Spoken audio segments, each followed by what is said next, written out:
Hey guys, in today's video I'm going to talk about how I spend 1,000 pesos per day each month, and that is what I allow myself for activities, eating out, etc. We're going to go into much more detail. Stick around.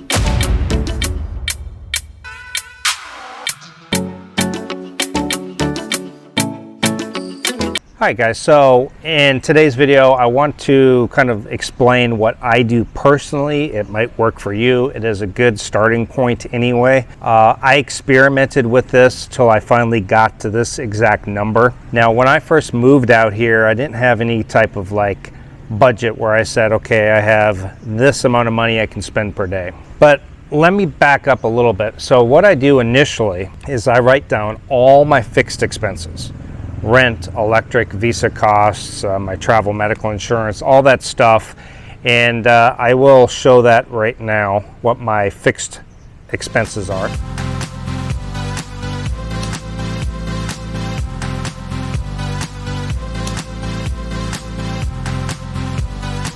And so with these fixed expenses, that is the amount that doesn't change each month. That is the amount I pay for that.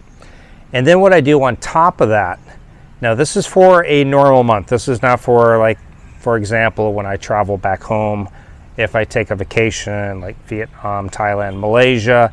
This doesn't account for things like Christmas. I do add into my budget on certain months. I'll add into my fixed budget, you know, birthday gifts and things like that. But for travel back home, vacations, holidays, things like that, then I actually change it. So initially I had started off with a 500 peso a day budget. And again, when I say budget, I'm talking about things like just going out, getting a bite to eat, a drink, whatever. And because what happens is I found that I wouldn't go out every day.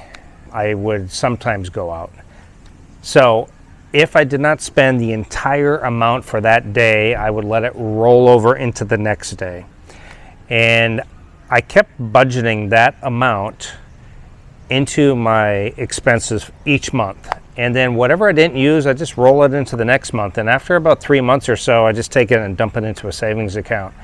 But 500 pesos a day is where I started. And I found out that I was blowing through that. And at the end of each month, I had already went through that amount. So for example, I would take out 15,000 pesos. I would put it in a secure place in my condo, and I would put 500 pesos in my wallet, and that is what I would allow myself to spend.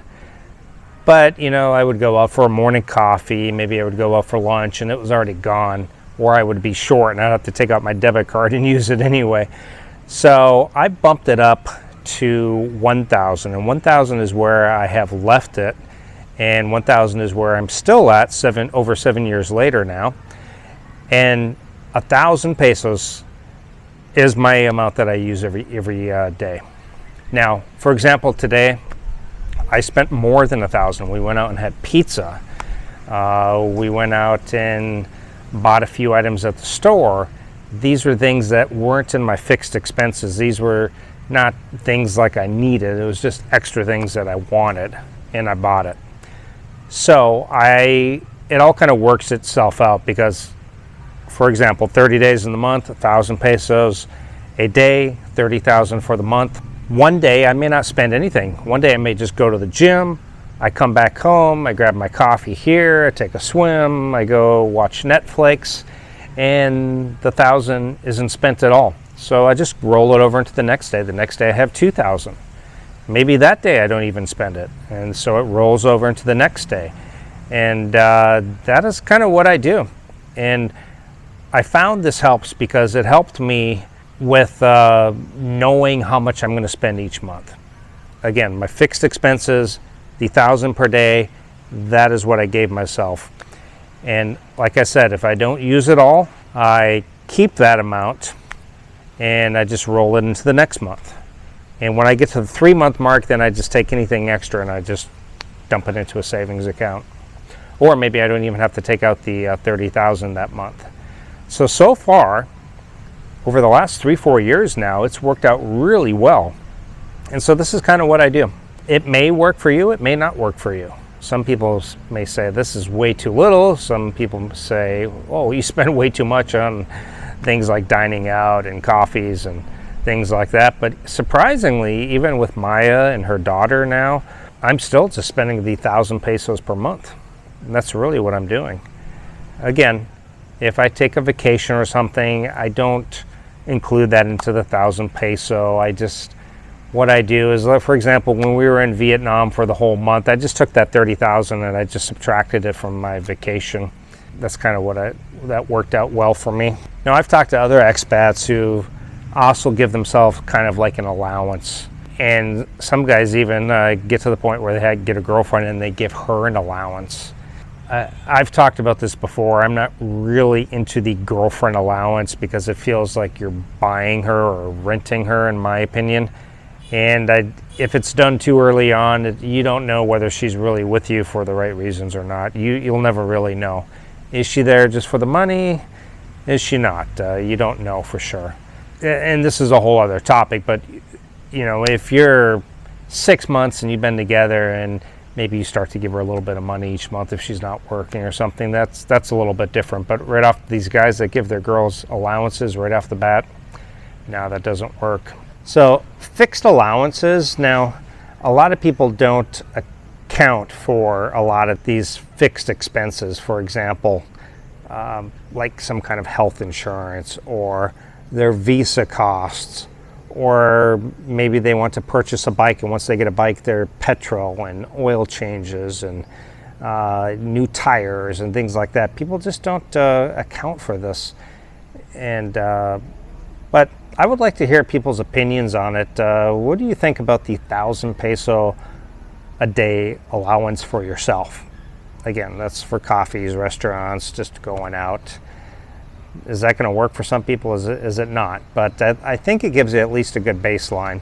You can say, okay, I'm going to spend 1,400 on my fixed expenses, and then another 30,000 pesos for my spending money each month.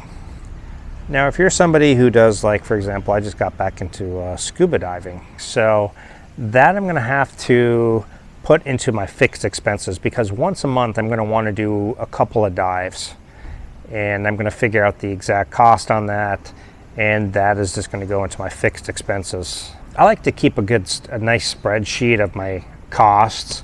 It just makes things more simple that way. But I know some people who just come out here and just wing it. They have no budget. They don't really account for anything. And I know a lot of guys who still are broke month after month. They don't keep track of their expenses. Like, I'm not at the point where, like, if I tip the parking lot attendant guy 20 pesos, like, I got to write that down. I'm not at that point. I'm simply more along regular store purchases, or I fill up my tank with gas, that I keep track of. But other than that, I really don't. These budget videos just have been so overdone. I think most people get a general idea of how much us expats spend a month. They know it varies, but for me, still the average amount that an expat lives on in the Philippines, the average person that I talk to, and I talk to a lot of different expats, I grab coffee with them, the average one spends about 1,500 US per month to 2,000, 1,500 to 2,000. And so I would say I'm at about 2,000 a month. I could certainly cut costs. I could cut down this apartment rental. I'm paying 34K a month, that's pesos. Could I cut back my electric? Yeah, I could probably just sleep with the fan on and not have the AC on all night, but I want to be comfortable and I don't feel like cutting all these little corners. Could I eat out less? Yes. Could I not, when I go grocery shopping, do I have to get all these certain items that I miss from, the West? Like, I go to a specialty store and I order or I buy certain things that I can't normally get at the Filipino market. Sure, I could cut out that stuff and I could lower my costs as well, but I am at a comfortable living. I live very comfortably, and I live at a very comfortable amount, I would say. Not a very small amount and not a big amount. I'm kind of right in the middle, and I think that's where most of us expats fall. So let me know what you guys think of the 1,000 pesos per day rule, and would it work for you? Thanks guys so much, and I'll see you next time. Bye.